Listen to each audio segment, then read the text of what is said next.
Good afternoon, Ram Ram, नमस्कार, जय हिंद। मैं संदीप श्रीवास्तव स्वागत करता हूं आप सभी बच्चों का आपके अपने बेहतरीन और शानदार लर्निंग प्लेटफॉर्म पर। उम्मीद करता हूं आप और आपका परिवार एकदम स्वस्थ होगा, तंदुरुस्त होगा और एसएससी जीडी की तैयारी में आप लोग लगे हुए होंगे, जुटे हुए होंगे। जितने भी बच्चे आज के सेशन में मेरे साथ लाइव जुड़ते जा रहे हैं, एक बार फटाफट मेरे को बता दीजिएगा ऑडियो वीडियो एकदम परफेक्ट है, क्लियर है, ओके है? और बच्चों सब कुछ परफेक्ट है, ओके है? तो ज्योग्राफी के अंदर अपना जो नेक्स्ट टॉपिक है उसकी शुरुआत करते हैं। मिट्टी और जलवायु को हम कल कवर कर चुके थे और नेक्स्ट जो बच्चों टॉपिक रहेगा वो आपका बड़ा इंटरेस्टिंग टॉपिक रहेगा। नाम है ट्रांसपोर्ट यानी परिवहन।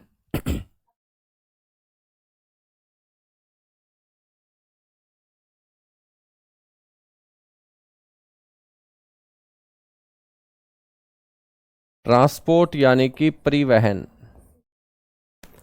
मेरे बच्चों आपसे कोई पूछ ले कि क्या होता है ट्रांसपोर्ट, परिवहन हम किसे बोलते हैं, तो आपको ये पता होगा कि किसी भी वस्तु को एक स्थान से दूसरे स्थान तक अपने को लेके जाना है तो वो वस्तु एक स्थान से दूसरे स्थान तक मेरे दोस्त जो ले जाई जाएगी और उसको वापस लाया जाएगा, तो इसी को तो ट्रांसपोर्ट कहा जाता है, परिवहन कहा जाता है। यानी कि हम बोल सकते हैं कि किसी भी वस्तु को एक स्थान से दूसरे स्थान तक ले जाना और उसको वापस ले आना, उसी को ट्रांसपोर्ट कहा जाता है, परिवहन कहा जाता है। मेरे बच्चों किसी भी वस्तु को आप एक स्थान से दूसरे स्थान तक लेके जाते हो तो मैं आपसे क्वेश्चन पूछूं कि उस वस्तु को एक स्थान से दूसरे स्थान तक आप किस तरीके से लेके जाओगे, तो आप बोलोगे कि सर उस वस्तु को एक स्थान से दूसरे स्थान तक लेके जाने के लिए हम जमीन का इस्तेमाल करेंगे और जमीन के माध्यम से किसी भी वस्तु को एक स्थान से दूसरे स्थान तक जब आप लेके जाओगे तो उसे बोला जाता है स्थल परिवहन, या हम बोलेंगे लैंड ट्रांसपोर्ट।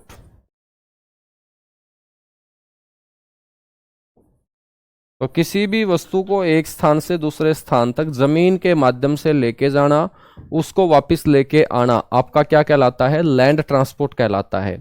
यदि मैं आपसे पूछूं कि आपके पास जमीन नहीं है और फिर भी आपको उस वस्तु को एक स्थान से दूसरे स्थान तक लेके जाना है, तो बच्चों जमीन नहीं है तो जल होगा हमारे पास, और जल के माध्यम से किसी वस्तु को एक स्थान से दूसरे स्थान तक ले जाना, उसको वापस ले आना, उसी को हम बोलते हैं वाटर ट्रांसपोर्ट।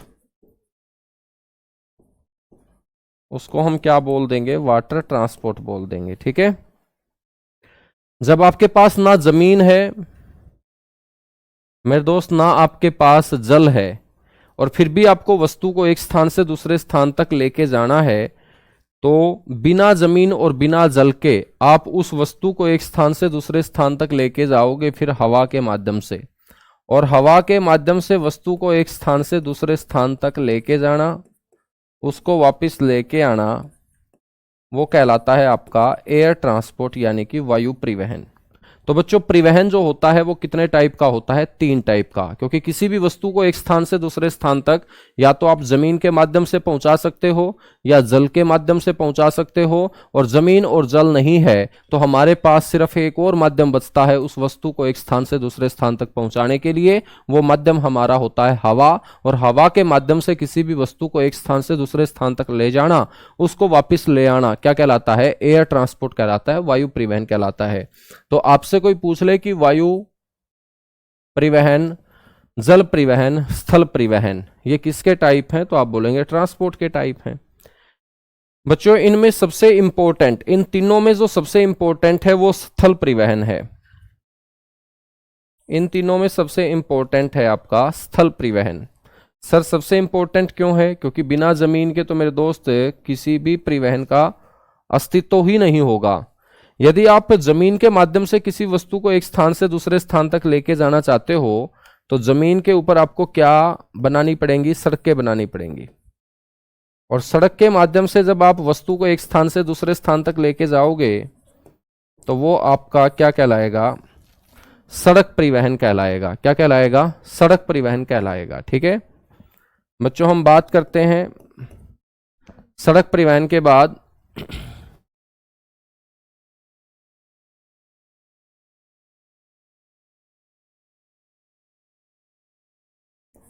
रेल परिवहन। यदि बच्चों जमीन से अपने को किसी वस्तु को पहुंचाना है तो सड़क नहीं तो सड़क के साथ साथ हम रेल के माध्यम से भी उस वस्तु को पहुंचा सकते हैं।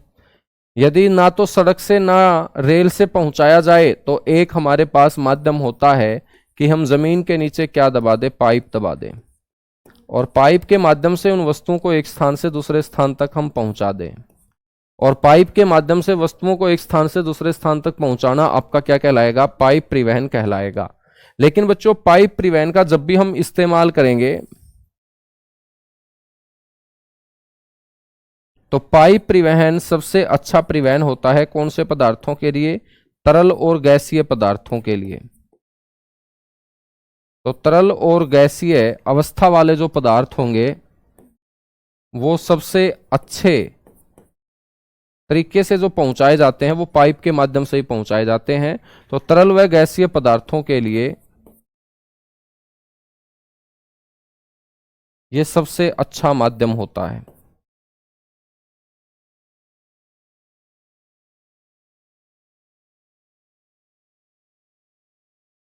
ये सबसे अच्छा माध्यम होता है, ठीक है। तो ये आप लोगों को ध्यान रखना है। यहां तक बातें समझ में आई बच्चों। तो परिवहन 3 टाइप का होगा, स्थल परिवहन, जल परिवहन और वायु परिवहन। स्थल परिवहन भी बच्चों 3 प्रकार का होता है,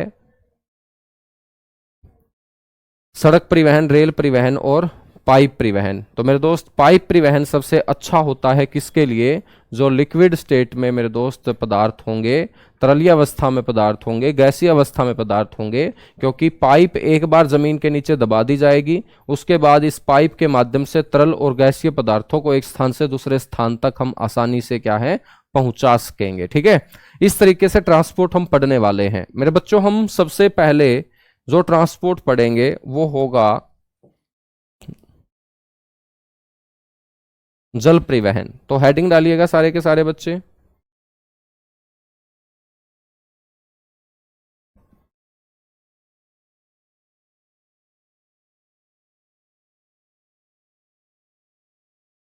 वाटर ट्रांसपोर्ट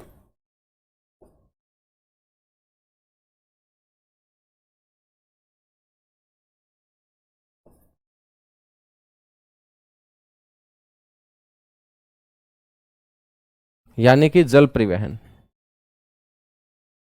ठीक है बच्चों। जल परिवहन का इस्तेमाल जब हम करेंगे तो सीधी सी बात है, जल के माध्यम से ही व्यापार होगा, जल के माध्यम से ही वस्तुएं एक स्थान से दूसरे स्थान तक भेजी जाएंगी।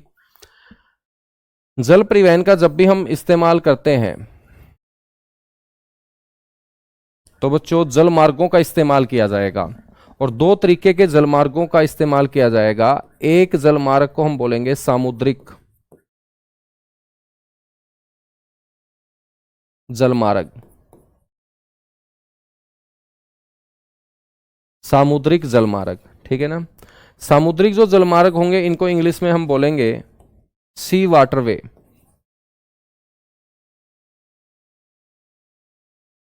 यानी कि समुद्र के रास्ते एक स्थान से दूसरे स्थान तक वस्तुओं को पहुंचाना। और दूसरा जो जलमार्ग होगा उनको हम बोलेंगे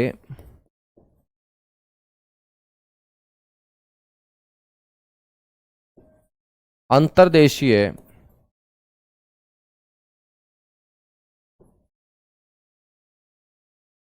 जलमार्ग। बच्चों अंतर्देशीय जलमार्ग को हम इंग्लिश में बोलेंगे इनलैंड वाटरवे।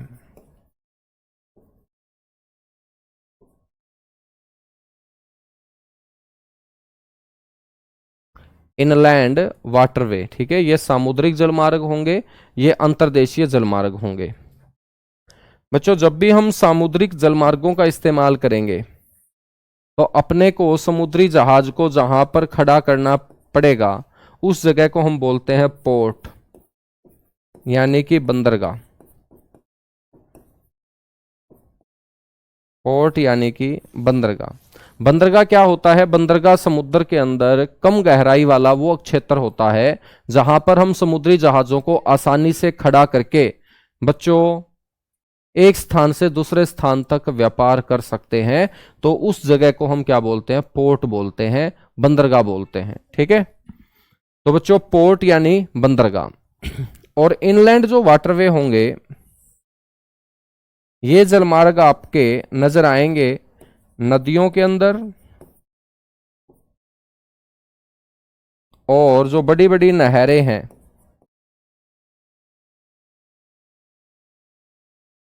तो नदियों और नहरों के अंदर मेरे दोस्त इनको निर्धारित किया जाता है।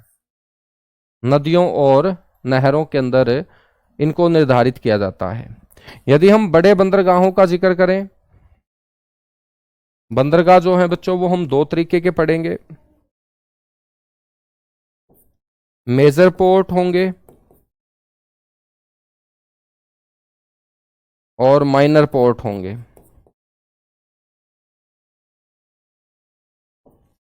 मेजर पोर्ट का मतलब है बड़े बंदरगाह,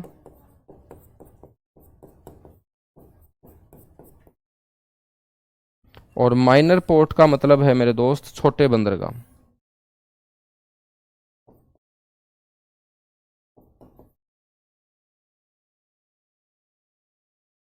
छोटे बंदरगाह, ठीक है। बड़े बंदरगाहों की जो संख्या है बच्चों वो 13 है।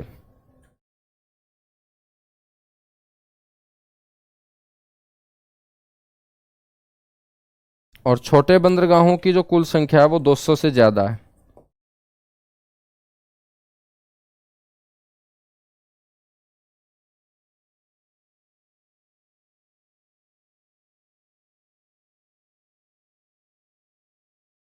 कुल संख्या जो है बच्चों वो क्या है, 200 से ज्यादा है, 200 से अधिक है, ठीक है। नदियों और नहरों के अंदर बच्चों जो जलमार्ग निर्धारित किए गए हैं,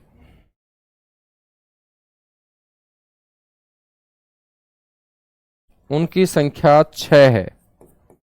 मुख्य जलमार्ग, या हम बोलेंगे मेन वाटरवे,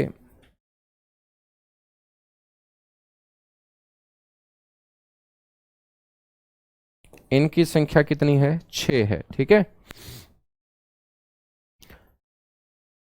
मेरे बच्चों अंतर्देशीय जलमार्गों को कंट्रोल करने के लिए एक अथॉरिटी बनाई गई जिसको हम बोलते हैं सेंट्रल इनलैंड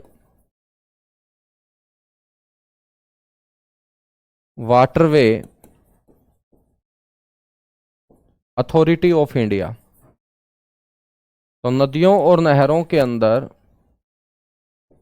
जलमार्गों के ऊपर नजर रखने के लिए बच्चों एक प्राधिकरण का गठन किया गया जिसको हम बोलते हैं केंद्रीय जलमार्ग या केंद्रीय अंतर्देशीय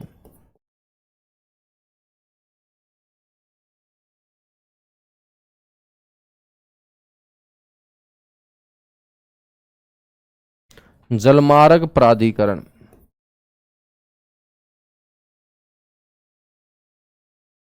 ठीक है।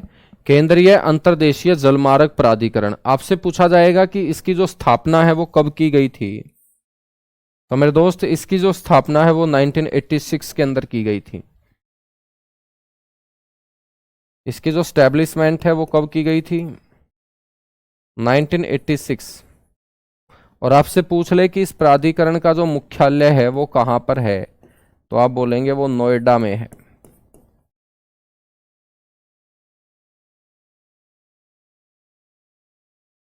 नोएडा उत्तर प्रदेश के अंदर है, ठीक है। तो ये आप लोगों को ध्यान रखना है। Central inland waterway authority of India जो मेरे दोस्त देश के अंदर नदियों और नहरों में निर्धारित किए गए अंतर्देशीय जलमार्गों को कंट्रोल करने का काम करता है, इसकी जो स्टैब्लिशमेंट है वो 1986 के अंदर की गई थी, ठीक है। और बेटा इसका जो हेडक्वार्टर है वो कहाँ होगा, उत्तर प्रदेश के नोएडा में होगा।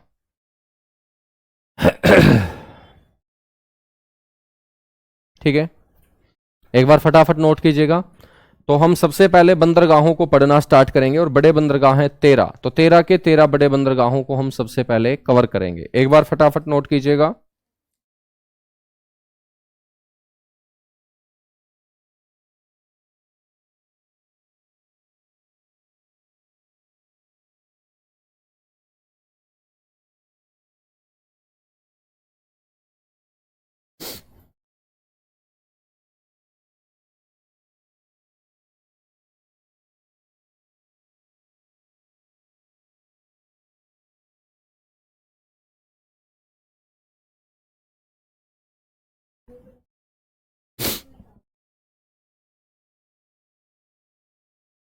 चलेगा, हो चुका नोट।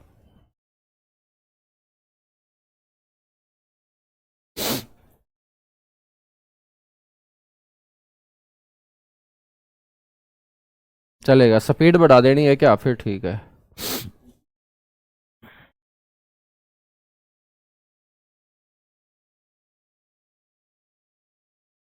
कुछ बच्चे बोल रहे स्पीड बढ़ा दो, बेटा अब फिर स्पीड कम करने की मत बोलना, ठीक है।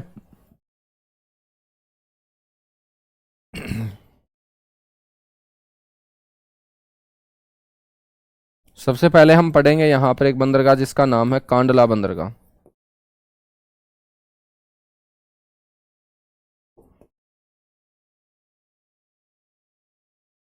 कांडला बंदरगाह, तो सबसे पहले हेडिंग डालिएगा।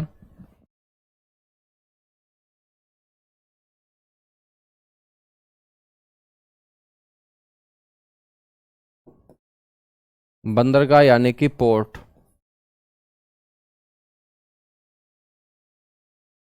ठीक है, तो ये क्या होता है पोर्ट? तो आपको बोलना है समुद्र में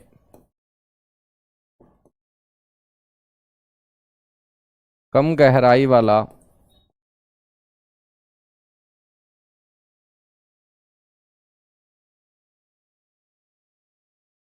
वो क्षेत्र जहां समुद्री जहाज खड़े खड़े किए जाते हैं।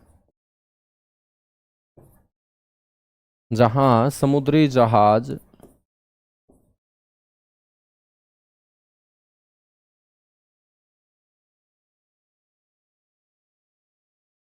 खड़े किए जाते हैं।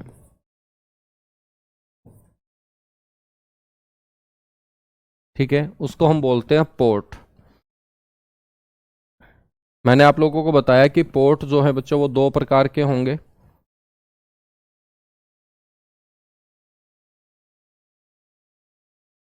जो छोटे बंदरगाह होंगे बच्चों,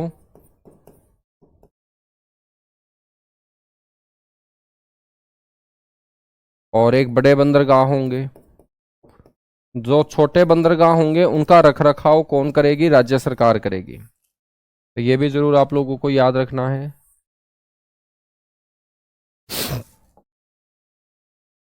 कि जो छोटे बंदरगाह हैं ये राज्य सरकार के अधीन होते हैं। किसके कंट्रोल में होते हैं? ये स्टेट गवर्नमेंट के कंट्रोल में होते हैं। राज्य सरकार के अधीन ये काम करेंगे। बड़े बंदरगाह जो हैं बच्चों ये केंद्र सरकार के अधीन काम करेंगे।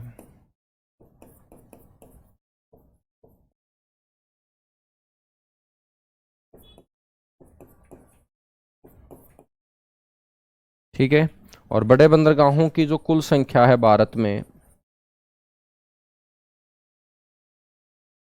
मेरे दोस्त, वो 13 है। और इन्हीं 13 बंदरगाहों में सबसे पहला जो बंदरगाह होगा वो हम पढ़ रहे हैं। ठीक है बच्चों, ये सारे के सारे बंदरगाह आपके पश्चिमी तट के बंदरगाह होंगे। यहां पर बच्चों जो तट होगा उसे हम बोलेंगे पूर्वी तट, उनको हम पूर्वी तट के बंदरगाह बोलेंगे। तो सबसे पहले हम पढ़ रहे हैं पश्चिमी तट के बंदरगाह, जिसमें सबसे पहला पोर्ट है कांडला।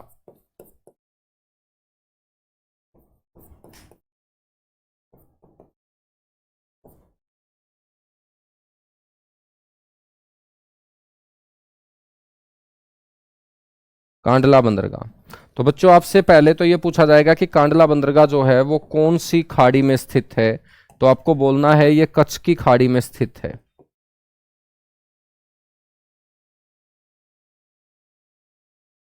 और कच्छ खाड़ी बच्चों कौन से राज्य में की खाड़ी है? गुजरात राज्य की खाड़ी।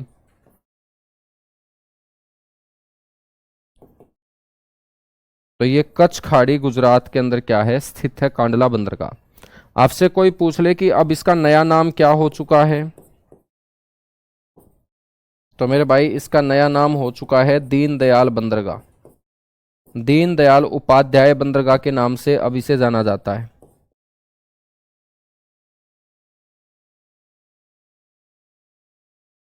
तो अब इसका नया नाम हो चुका है दीनदयाल उपाध्याय बंदरगाह। ठीक है ना।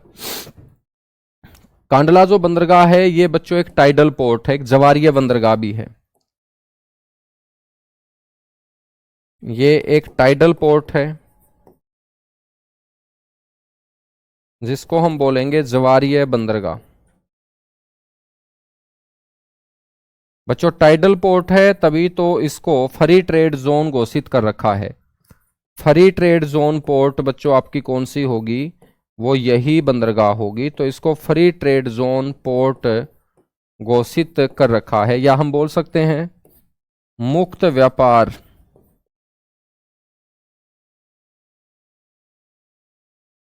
ठीक है, अक्षेत्र वाली बंदरगाह। तो मुक्त व्यापार अक्षेत्र वाली जो बंदरगाह होगी वो आपकी कौन सी होगी, कांडला बंदरगाह होगी। कौन सी होगी, कांडला बंदरगाह होगी, ठीक है ना। तो पहली बंदरगाह है कांडला बंदरगाह। कांडला के बाद बच्चों हम बात करेंगे यहां पर मुंबई बंदरगाह की।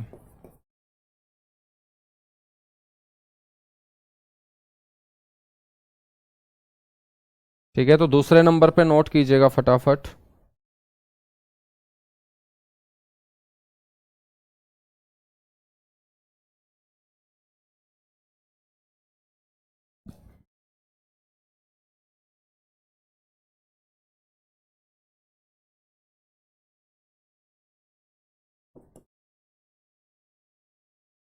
बच्चों आपको पता होना चाहिए कि मुंबई जो शहर है वो कौन से द्वीप के ऊपर बसा हुआ है।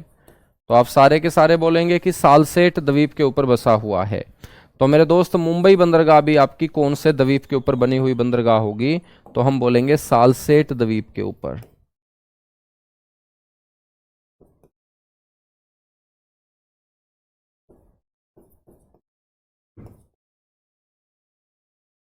तो सालसेट द्वीप पर बनी बंदरगाह कौन सी होगी, मुंबई बंदरगाह होगी,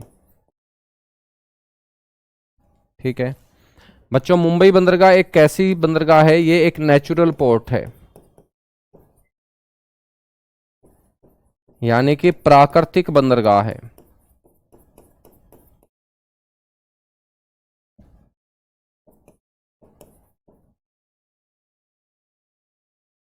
कैसी बंदरगाह होगी, एक नेचुरल पोर्ट होगी, प्राकृतिक बंदरगाह होगी। और मेरे दोस्त इसको हम लार्जेस्ट पोर्ट ऑफ इंडिया बोलेंगे, भारत की सबसे बड़ी बंदरगाह।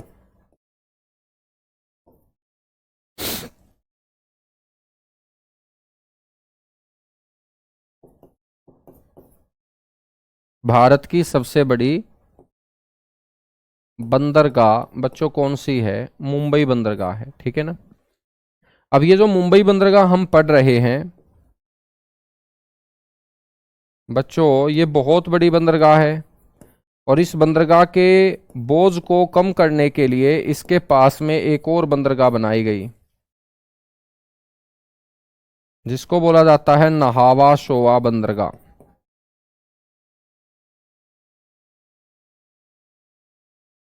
इसको क्या बोला जाता है, नहावा शोवा बंदरगाह बोला जाता है।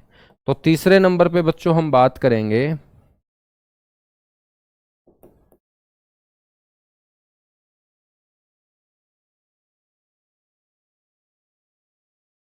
नहावा शोवा बंदरगाह। बच्चों नहावा शोवा बंदरगाह आपसे एक क्वेश्चन तो ये पूछेगा कि कौन से तट की बंदरगाह है। तो सीधी सी बात है, महाराष्ट्र मुंबई में स्थित है ये। तो ये भी कहाँ है, मुंबई महाराष्ट्र की बंदरगाह है।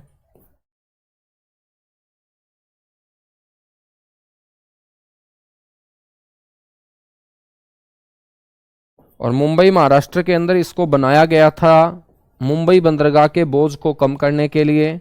तो ये किस प्रकार की बंदरगाह होगी, ये आपकी कृत्रिम बंदरगाह होगी, या हम इंग्लिश में बोल सकते हैं मैन मेड पोर्ट होगी।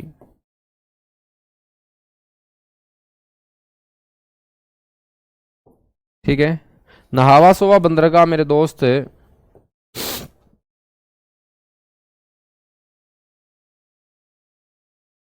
भारत की प्रथम आधुनिक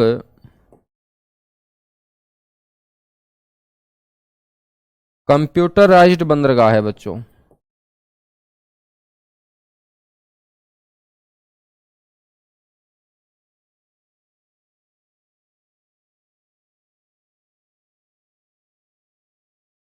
ठीक है।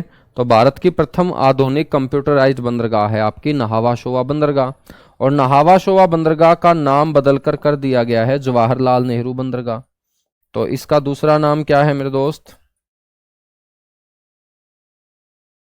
तो याद रखिएगा, इसका दूसरा नाम है जवाहरलाल नेहरू बंदरगाह।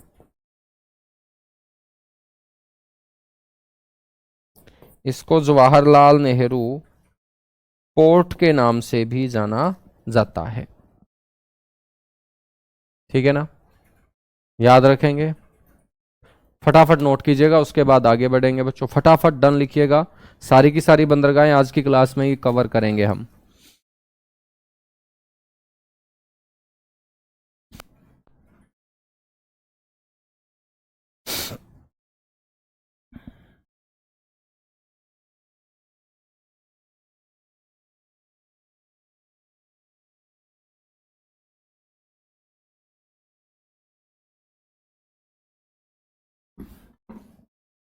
चलेगा, नेक्स्ट हम बात करेंगे, चौथी बंदरगाह पढ़ने वाले हैं मेरे बच्चों, गोवा के तट पे। अब मुंबई से आगे लेके चलता हूं तुम्हें गोवा, घर बैठे बैठे सभी जगह घुमा रहा हूं तुम्हें, ठीक है। तो बच्चों यहां पर है गोवा, और इसको बोलते हैं मरमू गोवा बंदरगाह।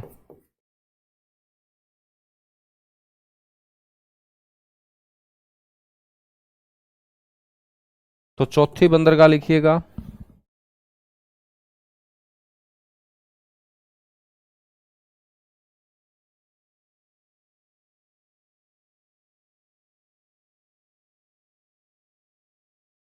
मरमू गोवा बंदरगाह। एक तो आपसे क्वेश्चन यही पूछेगा कि ये कौन से तट की बंदरगाह है, तो आप बोलेंगे ये वेस्टर्न कोस्ट पोर्ट है।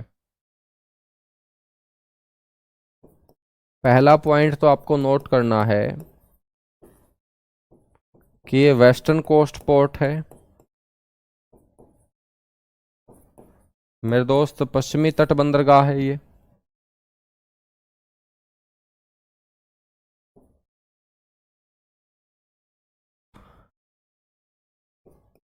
गोवा राज्य में स्थित है। एक आपसे ये पूछेगा कि भाई ये कौन सी नदी के मुहाने पर स्थित है, तो आप बोलेंगे located on the mouth of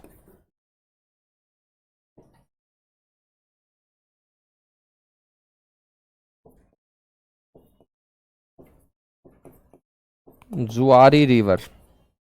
तो मेरे दोस्त जुआरी नदी के मुहाने पर स्थित है। तो गोवा के अंदर हमने एक नदी पढ़ी होगी, जुआरी नदी। मैंने बताया भी था कि गोवा के लोग जुआ वगैरह ज्यादा खेलते हैं, लोग भी जुआ खेलने के लिए ज्यादा जाते हैं, है ना। तो जुआरी नदी के मुहाने पर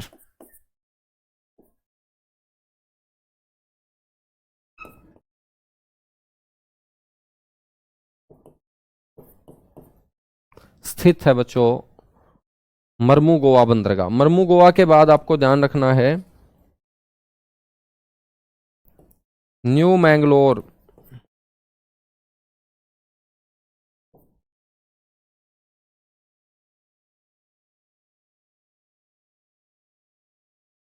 कौन सी पोर्ट याद रखोगे? न्यू मैंगलोर पोर्ट याद रखोगे, ठीक है। तो पांचवें नंबर पे याद रखिए न्यू मैंगलोर बंदरगाह। मेरे दोस्त ये भी वेस्टर्न कोस्ट की बंदरगाह होगी, पश्चिमी तट की बंदरगाह है ये भी।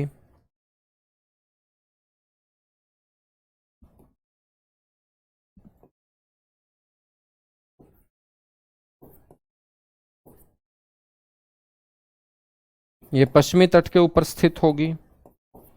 और नेक्स्ट आपको ये याद रखना है ये कौन से राज्य में लोकेटेड होगी, तो बेंगलोर और मैंगलोर दोनों के दोनों कर्नाटक राज्य का पार्ट हैं।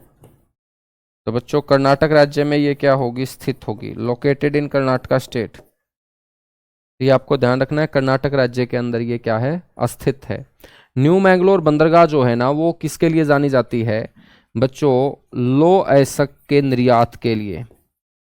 लो अयस्क जिसको हम बोलते हैं आयरन ओर,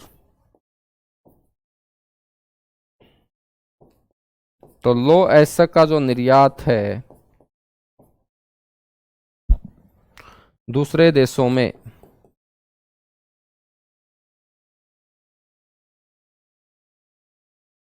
वो कौन सी बंदरगाह से किया जाता है? वो न्यू मैंगलोर बंदरगाह से ही किया जाता है। ठीक है, तो हमने पश्चिमी तट के ऊपर 5 बंदरगाहें मेरे दोस्त पढ़ ली है।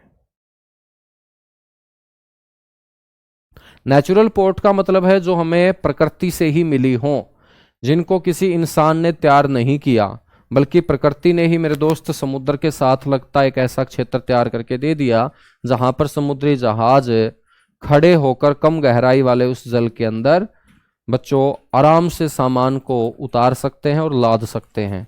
तो उनको हम नेचुरल पोर्ट बोल देते हैं। लेकिन कोई पोर्ट वहां पर नहीं है, उसको बच्चों तैयार किया गया है आर्टिफिशियल तरीके से लोगों के द्वारा, तो उसको हम आर्टिफिशियल या मैन मेड पोर्ट बोल देंगे।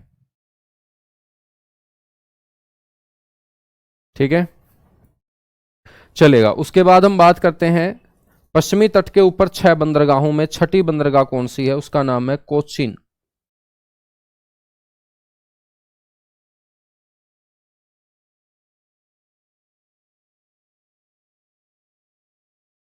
छठी बंदरगाह कौन सी है बेटा? कोचिन बंदरगाह है।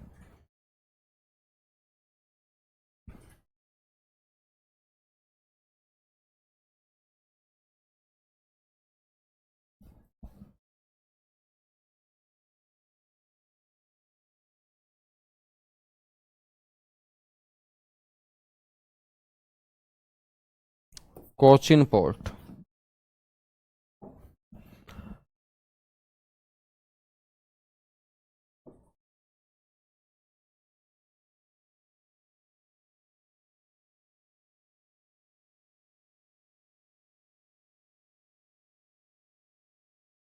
तो कोचिन बंदरगाह बच्चों कौन से राज्य में स्थित होगी? केरल राज्य में।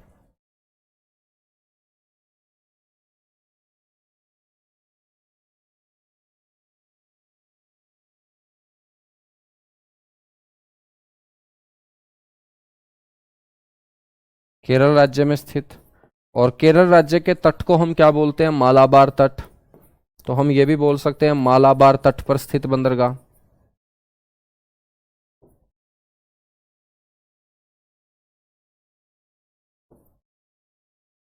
बच्चों इस बंदरगाह के ऊपर नए समुद्री जहाजों का निर्माण किया जाता है, ये भी आपको ध्यान रखना है। ठीक है, तो ये बंदरगाह किसके लिए प्रसिद्ध है? नए समुद्री जहाजों के निर्माण के लिए।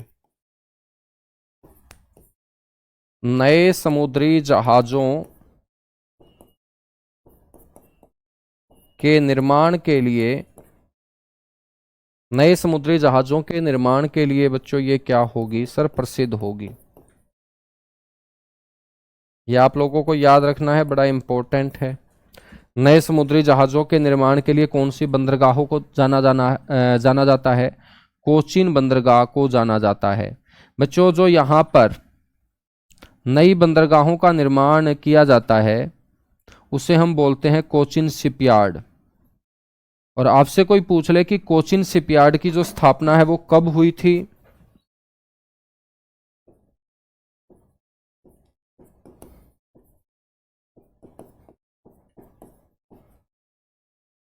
जो नए समुद्री जहाज बनाए जाते हैं वो यहाँ पर कौन सी कंपनी बनाती है? कोचिन शिपयार्ड करके कंपनी है। तो पेपर में इसकी स्थापना पूछ ली जाती है। जो समुद्री जहाज बनाने का काम करती है कोचिन शिपयार्ड, इसकी जो स्थापना बेटा वो 29 अप्रैल 1972 को हुई थी।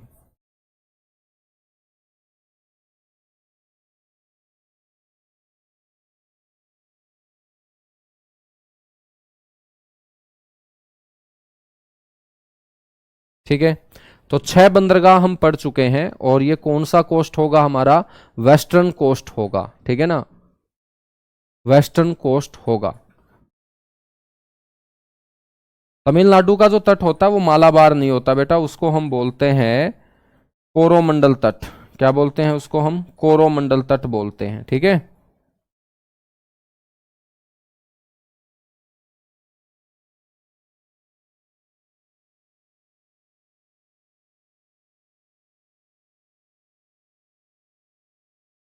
चलेगा।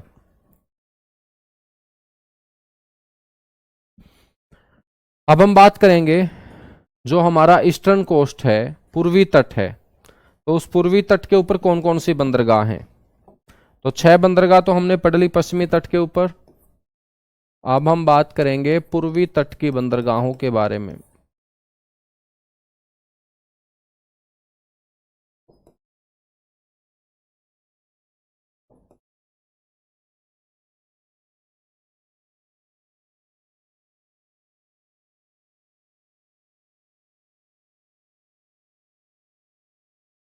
पूर्वी तट के ऊपर मेरे दोस्त 6 बंदरगाह हम पढ़ेंगे। उन 6 बंदरगाहों में एक बंदरगाह यहां पर है, एक बंदरगाह यहां पर है, एक बंदरगाह यहां पर है, एक बंदरगाह यहां पर है, एक बंदरगाह यहां पर है, और एक बंदरगाह यहां पर है। ठीक है बच्चों, इस बंदरगाह का नाम है तूतीकोरिन।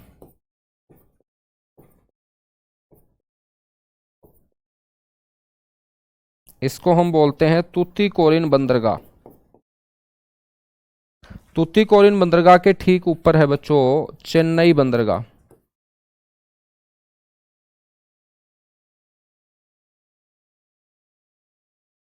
ठीक है, इसके ऊपर की जो बंदरगाह है इसको बोलते हैं एन्नोर बंदरगाह।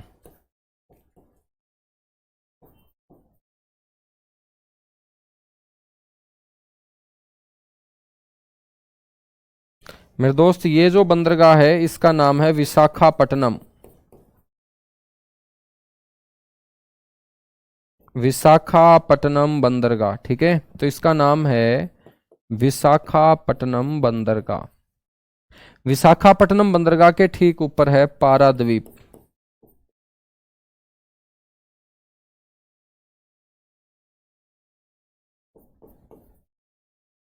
और इसका नाम है बेटा कोलकाता बंदरगाह।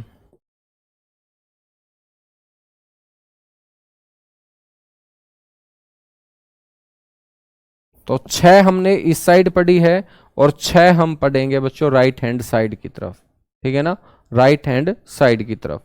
तो सबसे पहले हम बात करेंगे यहां तूतीकोरिन बंदरगाह की।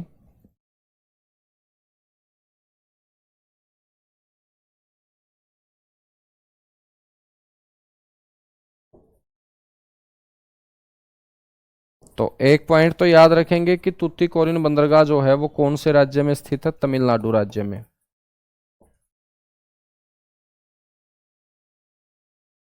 राज्य क्या हो जाएगा, तमिलनाडु।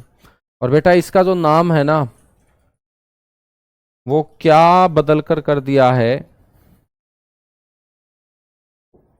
तूतीकोरिन बंदरगाह का जो नया नाम है वो याद रखेंगे,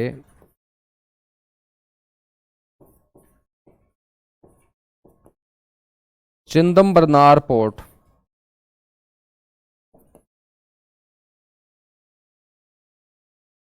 ठीक है, इस नाम से अब तूतीकोरिन बंदरगाह को जाना जाता है। तूतीकोरिन के बाद बेटा आएगी दूसरे नंबर पे चेन्नई बंदरगाह।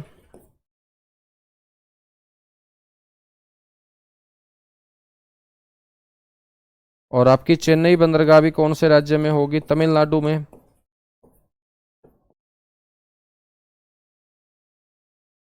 तो मेरे भाई ये जो चेन्नई बंदरगाह है ना, याद रख लेना है आपको कि ये भारत की सबसे बड़ी कृत्रिम बंदरगाह है, लार्जेस्ट आर्टिफिशियल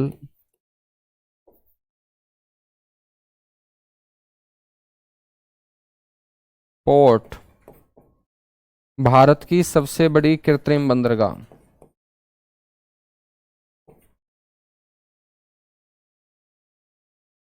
भारत की ये सबसे बड़ी कृत्रिम बंदरगाह है बच्चों। सबसे बड़ी प्राकृतिक बंदरगाह कौन सी है, मुंबई।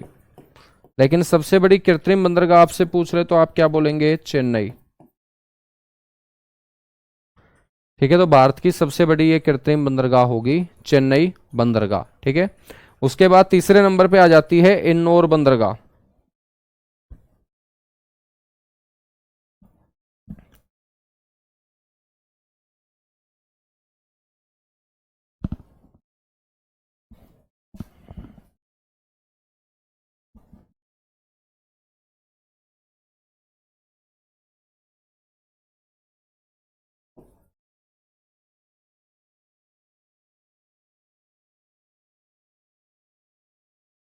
एन्नोर बंदरगाह। मेरे दोस्त ये एन्नोर बंदरगाह भी कहां पर स्थित है सर? तमिलनाडु राज्य में। पहला पॉइंट तो याद रखेंगे कि कौन से राज्य में कौन से तट की बंदरगाह है। तमिलनाडु राज्य पूर्वी तट का हिस्सा है, तो तमिलनाडु राज्य में ईस्टर्न कोस्ट पर यह स्थित होगी। ठीक है बच्चों। एन्नोर बंदरगाह का जो नया नाम है वो भी याद रख लीजिएगा। तमिलनाडु के मुख्यमंत्री रहे वी कामराजन के नाम पर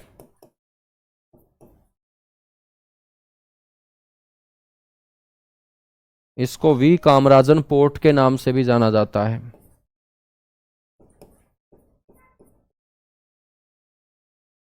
वी कामराजन बंदरगाह के नाम से इसे जाना जाता है। बेटा चौथे नंबर पे जो बंदरगाह है वो आंध्र प्रदेश की बंदरगाह है। नाम उसका मैंने बताया था आपको, विशाखापट्टनम। कौन सी बंदरगाह याद रखोगे? विशाखापट्टनम बंदरगाह। और विशाखापट्टनम बंदरगाह जो है राज्य कौन सा होगा? आंध्र प्रदेश।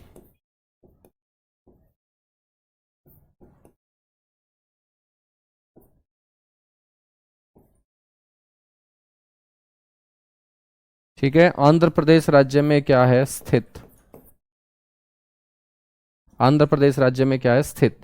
मेरे दोस्त हम बात करेंगे तो ये भारत की सबसे गहरी बंदरगाह है। भारत की सबसे गहरी बंदरगाह है ये। भारत की सबसे गहरी, और गहरी के साथ साथ सबसे सुरक्षित बंदरगाह भी है। सर जी सुरक्षित कैसे है? तो इस बंदरगाह को मेरे दोस्त समुद्र की जो लहरें हैं वो नुकसान नहीं पहुंचा पाती हैं। वो इसलिए नहीं पहुंचा पाती क्योंकि ये बंदरगाह एक चट्टान के पीछे बनी हुई है। और मेरे दोस्त उस चट्टान का नाम है डॉल्फिन। तो यह याद रखना है कि ये बंदरगाह जो है ना,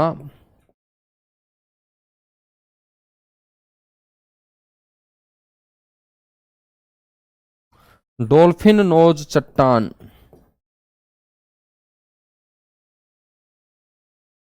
चट्टान के पीछे बनी हुई है बच्चों। और ये चट्टान इस बंदरगाह की क्या करती है? रक्षा करती है। तो डॉल्फिन नोज चट्टान के पीछे बनी हुई बंदरगाह कौन सी होगी? आंध्र प्रदेश के समुद्री तट पर स्थित विशाखापट्टनम बंदरगाह। बच्चों हम बात करेंगे तो यहां पर जितने भी समुद्री जहाज जो खराब हो चुके हैं, जिनको चलन में नहीं लिया जाता, उनको यहां पर लाकर नष्ट किया जाता है। तो याद रखना है इसी बंदरगाह पर पुराने समुद्री जहाजों को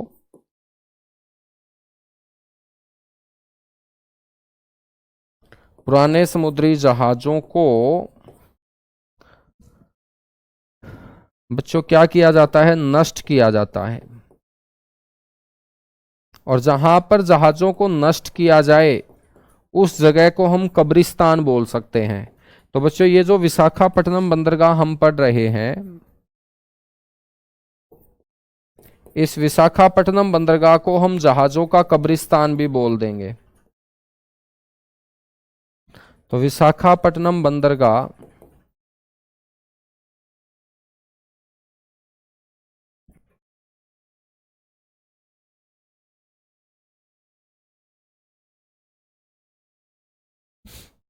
इसको हम बोलते हैं जहाजों का कब्रिस्तान।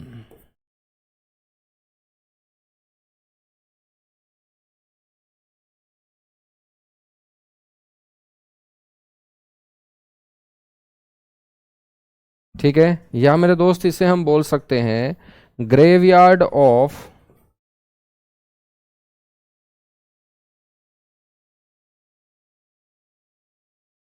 शिप्स। तो आपसे पूछा जाएगा ग्रेवयार्ड ऑफ शिप्स किसे कहा जाता है, तो आप बोलेंगे ग्रेवयार्ड ऑफ शिप्स कहा जाता है विशाखापट्टनम बंदरगाह को। यहां तक बातें क्लियर हुई? एक बार सारे के सारे बच्चे कमेंट करके बताएंगे, थम्स अप करेंगे। बच्चों हम 11 बंदरगाह जो है वो पढ़ चुके हैं।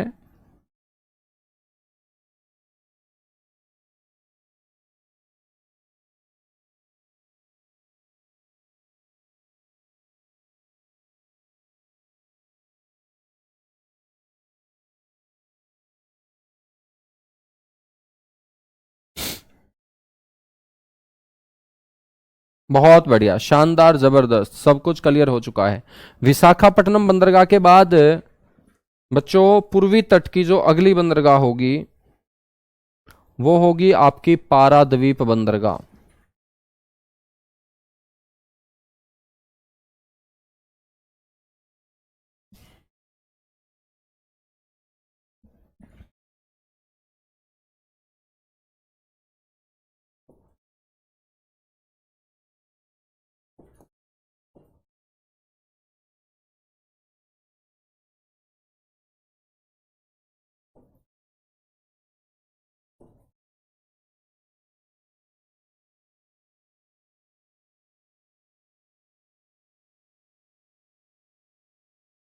पाराद्वीप बंदरगाह, ठीक है। ये जो पाराद्वीप बंदरगाह है ना, एक तो आपसे पूछ लेगा कि कौन से राज्य के तट पे है, तो आप बोलेंगे उड़ीसा राज्य के तट पे है।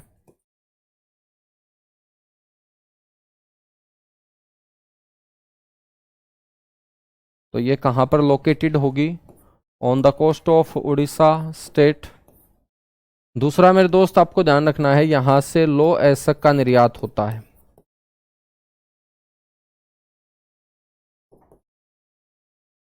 लो एसक का मतलब आयरन ओर।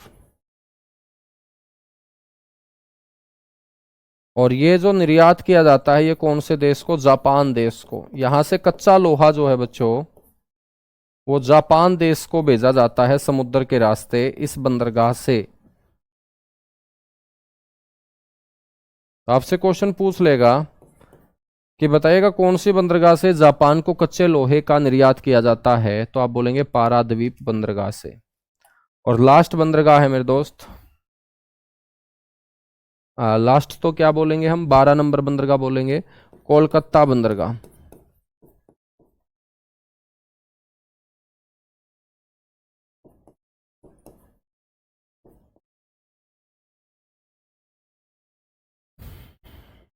इसको हम क्या बोलेंगे? कोलकाता बंदरगाह बोलेंगे, ठीक है।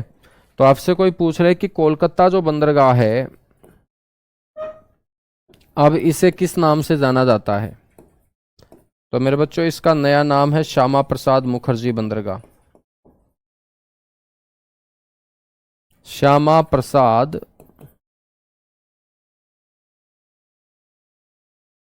मुखर्जी बंदरगाह। तो इस तरीके से ये 12 बंदरगाह आपको याद रखनी है। 6 हमने पश्चिमी तट पर पढ़ी, 6 हमने पूर्वी तट पर पढ़ी, और एक हमारी जो बड़ी बंदरगाह है बच्चों वो यहां पर है और इसका नाम है पोर्ट ब्लेयर।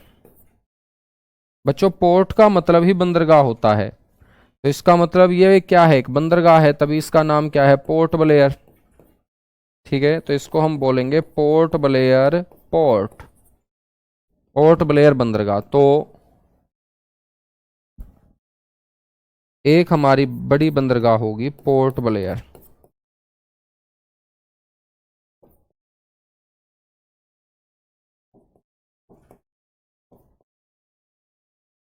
पोर्ट ब्लेयर बंदरगाह बंगाल की खाड़ी में अंडमान निकोबार का बच्चों हिस्सा है।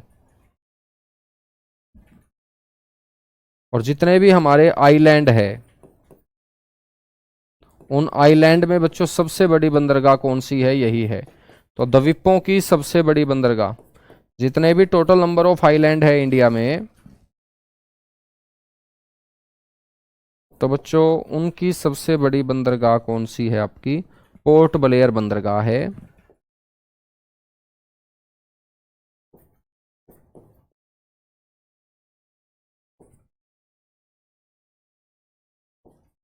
अंडमान निकोबार, या हम बोलेंगे बे ऑफ बंगाल।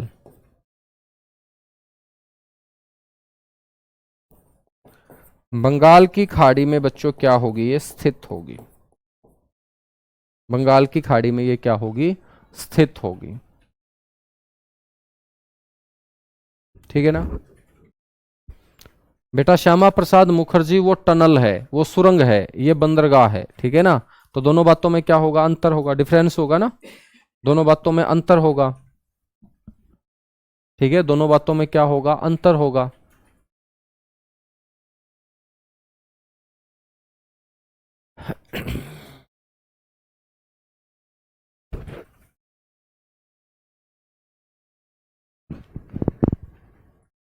कोलकाता पश्चिम बंगाल में है, बिल्कुल बेटा, ये तो बहुत नई बात बताई है, पश्चिम बंगाल में है। मैंने सोचा हरियाणा में है यार, चलो फिर तो ठीक है।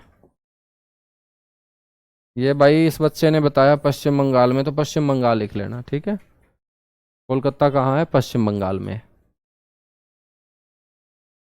तो 13 की 13 बड़ी बंदरगाह जो है ना, वो हम पढ़ चुके हैं आज।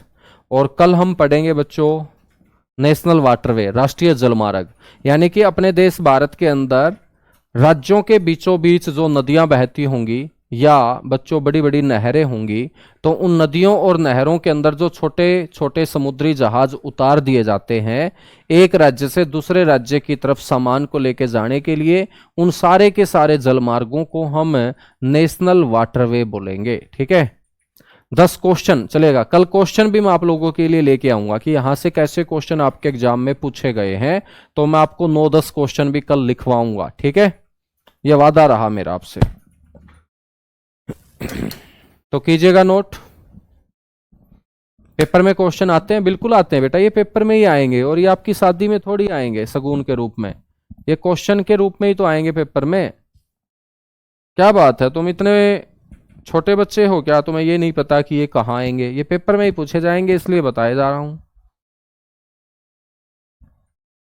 हाँ, ये सबसे मुश्किल क्वेश्चन है धरती का कि भाई कोलकाता पश्चिम बंगाल में है, बिल्कुल याद हो जाएगा, या फिर कोलकाता घुमा के लाऊं तुम्हें?